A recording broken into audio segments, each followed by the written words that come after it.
فرمایا ان اللہ و ملائکتہ، بے شک اللہ تعالیٰ اور اس کے فرشتے یصلون علی النبی، نبی پر رحمت بھیجتے ہیں، یعنی فرشتے تو رحمت کی دعا کرتے ہیں اور اللہ رحمت بھیجتا ہے۔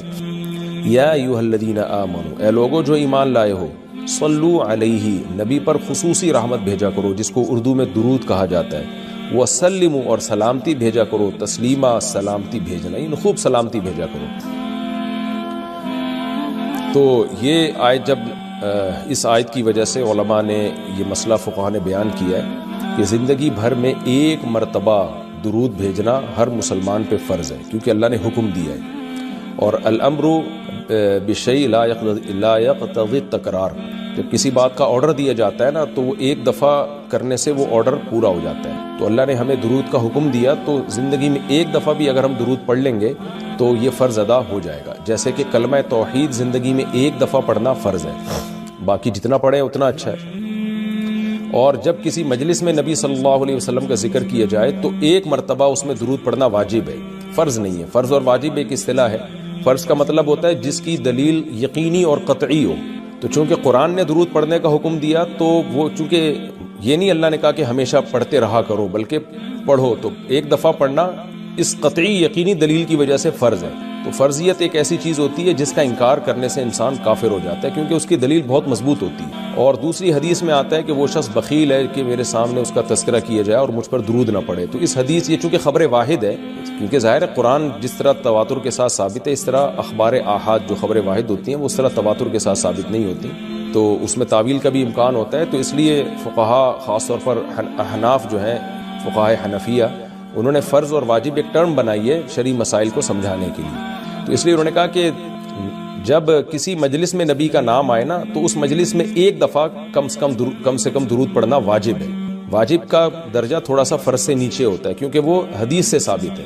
تو اور پھر جب بار بار نبی کا نام آئے تو پھر بار بار پڑھنا واجب نہیں ہے کیونکہ اس میں حرج ہے۔ ہاں مستحب ضرور ہے کہ جتنی دفعہ پڑھیں، جب بھی نبی صلی اللہ علیہ وسلم کا نام آئے تو لازمی درود شریف پڑھا کریں، یہ تو مستحب ہے۔ نبی صلی اللہ علیہ وسلم نے فرمایا جس شخص نے مجھ پہ ایک دفعہ درود پڑھا اللہ اس پر 10 رحمتیں نازل کرتے ہیں اور اس کی 10 خطاؤں کو معاف کرتے ہیں۔ تو بہت زیادہ فضیلت ہے درود شریف پڑھنے کی، اور یہ بڑی عجیب بات ہے کہ درود شریف جو ہے یہ اصل میں اللہ کی عبادت ہے۔ یہاں میں آپ کو ایک دلچسپ مسئلہ بھی بتاتا چلوں۔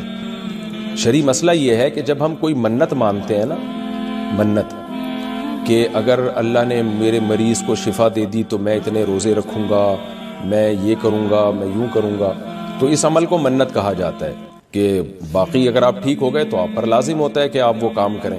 تو منت میں یہ ضروری ہے کہ آپ جس چیز کی منت مانیں وہ عبادت مقصودہ ہو اور اس کی جنس میں سے لازم بھی ہو، یعنی عبادت میں کامل عبادت ہونی چاہیے، وہ عبودیت کا عنصر اس میں ہو۔ جیسے آپ نے منت مانی کہ اگر جو ہے میں امتحان میں پاس ہو گیا تو میں 3 روزے رکھوں گا، تو روزے عبادت ہے، مقصود ہے، یعنی عبادت مقصودہ میں سے۔ لیکن اگر آپ نے منت مانی کہ میں اگر امتحان میں پاس ہو گیا تو میں وضو کروں گا، تو وضو چونکہ مقصود نہیں ہے، عبادت مقصودہ نہیں ہے، وضو سے مقصد تو نماز ہوتی ہے، تو وہ منت آپ کے اوپر لازمی نہیں ہوگی۔ آپ نے اگر منت مانی کہ جی میں صدقہ کروں گا، تو صدقہ عبادت مقصودہ ہے اور اس کی جنس میں سے جو زکوٰۃ ہے وہ واجب بھی ہے۔ روزے کی جنس میں سے رمضان کا روزہ واجب ہے۔ آپ نے نفل نماز کی منت مانی تو بھی منت پورا کرنا آپ پر لازم ہے، کیونکہ نفل نماز جو ہے وہ عبادت بھی ہے اور اس کی جنس میں سے یعنی فرض نماز آپ پر لازم بھی ہے۔ تو اگر دونوں میں سے ایک شرط بھی نہیں پائی جائے گی تو منت پھر منعقد ہی نہیں ہوتی ہے۔ جیسے آپ نے کہا کہ میں جو ہے وہ اگر امتحان میں کامیاب ہو گیا، پاس ہو گیا، تو میں جو ہے اپنے والدین کی خدمت کروں گا، تو یہ خدمت ثواب تو بہت ہے لیکن عبادت مقصودہ نہیں ہے، عبادت مقصودہ نہیں، تو یہ منت آپ پر پورا کرنا لازم نہیں ہوگی۔ خدمت تو کرنی چاہیے، ماں باپ کی خدمت سے بڑھ کر تو دنیا میں کوئی نیکی نہیں ہے، لیکن عبادت مقصودہ نہیں ہے۔ مقصودہ کا مطلب نماز، حج، یہ سب چیزیں جو ہے نا مقصود میں آتی ہیں۔ یہ کسی عارضے کی وجہ سے اللہ نے ہمیں حکم دیا ہے کہ تاکہ ماں باپ کو پریشانی نہ ہو۔ یہی وجہ ہے کہ اگر خدمت کے محتاج نہیں ہوتے تو پھر خدمت واجب بھی نہیں ہوتی، ان کی خدمت کے محتاج ہوتے ہیں تو واجب ہوتی ہے۔ لیکن نماز تو جب بھی ٹائم آئے گا آپ پر لازم ہوگی، زکوٰۃ تو سال گزرنے کے بعد جب بھی صاحب نصاب ہوں گے آپ پر لازم ہوگی، چاہے غریبوں کو ضرورت ہو یا نہ ہو، آپ پر تو زکوٰۃ واجب ہوتی رہے گی۔ تو اب علماء کا اختلاف ہوا ہے کہ اگر کوئی شخص درود شریف کی منت مانتا ہے تو کیا اس پر درود شریف کی منت پوری کرنا لازم ہے؟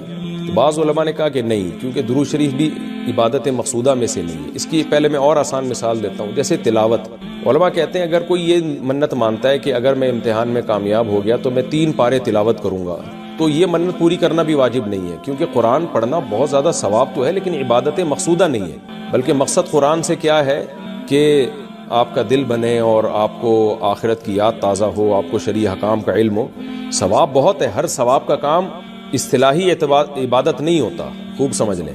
عبادت کی بھی 2 قسمیں ہیں، ایک عبادت ٹرم ہے، اصطلاح ہے، اور ایک عبادت مجازن ہم عبادت، ہر اچھے کام کو عبادت کہتے ہیں۔ اس لحاظ سے تو کھانا کھانا بھی عبادت ہے کہ اگر آپ کی نیت اچھی ہے اس سے، لیکن ایک ہوتی ہے مقصود عبادت، تو مقصودہ عبادت میں سے نہیں ہے۔ ثواب بہت ہے قرآن کی تلاوت کرنا، اللہ سے محبت کی علامت ہے، بغیر سمجھ کے پڑھنا بھی بہت بڑی نیکی ہے، قرآن بغیر سمجھ کے پڑھنا بھی، لیکن قرآن کی تلاوت کی منت جو ہے وہ منعقد نہیں ہوتی۔ تو اسی طرح اب یہ اختلاف ہوا ہے کہ اگر کوئی درود شریف کی منت مان لیتا ہے کہ اگر میں امتحان میں کامیاب ہو گیا تو میں 100 دفعہ درود شریف پڑھوں گا، تو کیا یہ منت پوری کرنا واجب ہے یا نہیں؟ تو بعض علماء کہتے ہیں کہ واجب نہیں ہے۔ وجہ اس کی ہے کہ درود شریف عبادت مقصودہ نہیں ہے، کیونکہ درود شریف کا مقصد تو یہ سید الانبیاء محمد صلی اللہ علیہ وسلم سے محبت کا اظہار، تو یہ نماز روزے کی طرح نہیں ہے۔ لیکن راجح قول یہ ہے، جس پہ فتویٰ دیا گیا ہے، کہ یہ منت پوری کرنا واجب ہے، کیونکہ درود شریف عبادت مقصودہ ہے، اور عبادت مقصودہ ہے اور اس کی جنس میں سے واجب بھی ہے، فرض بھی ہے۔ تو فرض کیسے ہے؟ کیونکہ قرآن نے ہمیں حکم دے دیا، اب زندگی میں ایک دفعہ درود شریف پڑھنا فرض ہو گیا۔ یہ مسئلہ تو آسانی سمجھ میں آ گیا کہ فرض کیسے۔ اب یہ ایک سوال پیدا ہوتا ہے عبادت مقصودہ کیسے ہے؟ نبی صلی اللہ علیہ وسلم کی تو عبادت جائز ہی نہیں ہے۔ اس کا بڑا دلچسپ جواب دیا حضرات فقہا نے کہ درود شریف اصل میں اللہ کی عبادت ہے، جو ہم اللہ کو خوش کرنے کے لیے کرتے ہیں، کیونکہ اللہ نے ہمیں آرڈر دیا ہے، اور اس میں عبادت کا عنصر، عبادت کہتے ہیں جس کی جو ہے وہ جس میں عبودیت کا عنصر ہو، آپ بطور غلام جو کام کر رہے ہو، جس میں آپ کو لاجک پوچھنے کی بھی اجازت نہیں ہوتی۔ جیسے 5 نمازیں فرض ہیں نا، کیوں فرض ہیں بھائی؟ لاجک کی بھی ہمیں حکم نہیں، ہم نے پڑھنی ہے۔ روزہ فرض ہے، اس کی حکمتیں اللہ نے بیان کی، لیکن وہ حکمتیں نہ بھی ہو تو روزہ رکھنا پڑے گا۔ تو درود شریف بھی عبادت مقصودہ میں سے ہے، اس لیے کہ اللہ نے ہمیں حکم دیا، تو ہم اللہ کو خوش کرنے کے لیے اللہ کی غلامی کے طور پر پیغمبر پر درود بھیجتے ہیں۔ تو اس سے درود شریف کی اہمیت بہت زیادہ بڑھ جاتی ہے، اور اس میں بہت ساری حکمتیں حاصل ہو جاتی ہیں کہ ہم اللہ کو راضی کرنے کے لیے، کیونکہ اللہ نے ہمیں حکم دیا ہے، جیسے نماز کا حکم دیا، زکوٰۃ کا حکم دیا، اللہ نے کہا کہ تم یہ عبادت کرو گے میری، یہ ہوگی میری، کیونکہ دعا عبادت ہے۔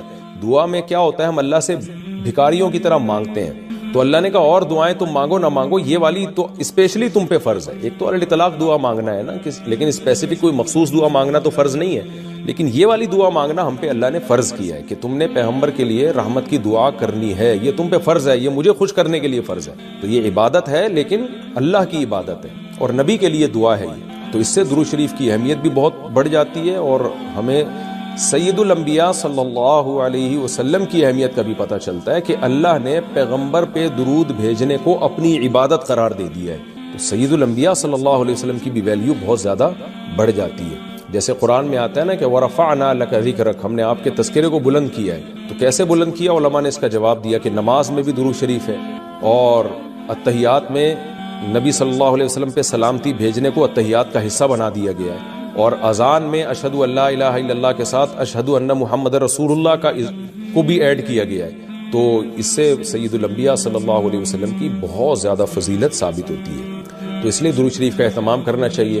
جیسے شریعت میں بعض عبادتیں بعض اوقات میں زیادہ پسندیدہ ہیں، آپ دن میں نوافل پڑھیں اس کا بھی ثواب ملتا ہے، لیکن یہ نوافل آپ رات کے آخری حصے میں پڑھیں تو تہجد بن جائے گی، بہت زیادہ ثواب ہو جائے گا۔ آپ روزہ رکھیں عام دنوں میں ثواب ہے، پیر جمعرات کو زیادہ ثواب ہے، ایام بیز میں زیادہ ثواب ہے، رمضان کا تو بہت ہی زیادہ ثواب ہے، عاشورہ کا بھی ثواب ہے۔ تو جیسے جتنی بھی عبادتیں ہیں وہ خاص دن اور خاص اوقات میں ان کی فضیلت بڑھ جاتی ہے۔